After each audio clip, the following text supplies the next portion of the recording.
বীজগণিতের সবচেয়ে ছোট একটি অধ্যায় হচ্ছে 11 অধ্যায়, কিন্তু গুরুত্বপূর্ণ। এই 11 অধ্যায় থেকে বিগত বছরগুলোতে কিন্তু অনেকবার প্রশ্ন এসেছে। তো আজকে তোমাদের মাত্র দুইটা সৃজনশীল দেখাবো, যে দুইটা সৃজনশীল থেকে ইনশাল্লাহ 11 অধ্যায় থেকে প্রশ্ন আসলে কমন আসবেই। আমরা যদি এখানে দেখি প্রথম সৃজনশীল যেটা, এই যে এই সৃজনশীলটা একটু ভালো করে দেখবা তোমরা।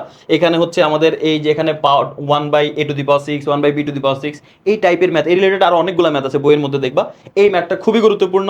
তাছাড়া এই যে দেখো p+4a/p-4a, আবার p+4b/p-4b = 2, এটা প্রমাণ করতে হবে আর কি, বাম পক্ষ সমান ডান পক্ষ প্রমাণ করতে হবে।